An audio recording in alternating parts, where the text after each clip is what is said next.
BC నాయకులు అంటే ఈ జాజుల శ్రీనివాస్ ఇట్లాంటి వాళ్ళు మాట్లాడినప్పుడు మొన్న కూడా ఒక పాయింట్లో ఆయన మాట్లాడింది ఏంటంటే ఈ బీసీ ఉద్యమం కారణంగానే ఈ బీసీ ఉద్యమం ఎఫెక్ట్ వల్లే ఇప్పుడు ఒక్క రెడ్డికి కూడా ఎమ్మెల్సీ ఇవ్వలేదు, ఎస్సీలు కావచ్చు బీసీలకు ప్రాధాన్యత వచ్చింది, లేకపోతే మళ్ళీ రెడ్డిలే ఈ ఎమ్మెల్సీలు కూడా వచ్చేది, అర్హత వాళ్ళకి ఇచ్చేవారు, బీసీ ఉద్యమం ఎఫెక్ట్ వల్ల ఇదంతా జరిగిందంటూ కూడా ఆయన మాట్లాడడం జరిగింది. సరే, ఇప్పుడు నేను ఏమంటున్నా, ఎఫెక్ట్ వల్ల అయ్యిందా, ఉద్యమం వల్ల అయ్యిందా, కులగన్నం అయిందా అని ఒక మార్పు అనేది మొదలైంది కదా. మార్పు వచ్చినప్పుడు మనం అందరం స్వాగతించాలి దాన్ని.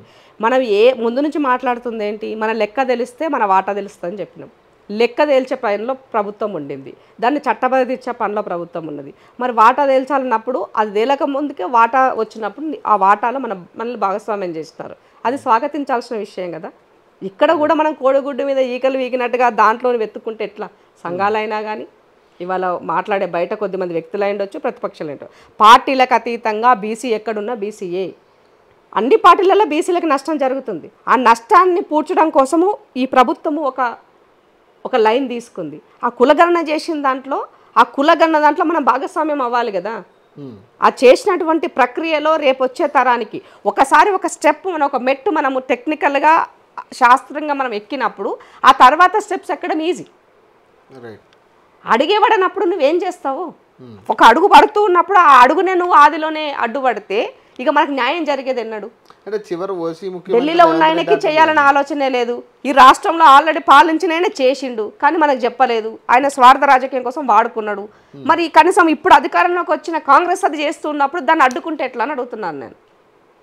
సో మీకు ఇక్కడ ఇబ్బంది కలిగితే ఎక్కడ జరిగిందని చెప్పాలి, అడగాల్సిన అవసరం ఉంది. గత ప్రభుత్వం చేసి వాళ్ళ దగ్గర దాచిపెట్టుకున్న లెక్కలు బయట పెట్టకపోవడం వల్ల ఇవాళ ఎవరి దగ్గర ఎవిడెన్స్ అనేదే లేదు కదా. ఎవిడెన్స్ లేనప్పుడు ఏ ఎవిడెన్స్ పెట్టి నువ్వు మాట్లాడతావు? ఏ ఎవిడెన్స్తో నీ ప్రభుత్వాన్ని నిలదీస్తున్నావు నువ్వు?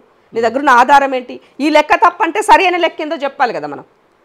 సరి అయిన లెక్క చెప్పకుండా నీ లెక్క తప్పని మొండివాదన ఎత్తుకోవడం కరెక్ట్ కాదు కదా. ఇప్పుడు కోర్టుకు పోయినా కూడా కోర్టు ఏమడుగుతుంది? నీ దగ్గర ఏం డేటా ఉన్నదిరా బాబు, నువ్వు చూపియ్యి, మరి లెక్క తప్పు అయితే నీ దగ్గర లెక్క ఏంది అంటారు.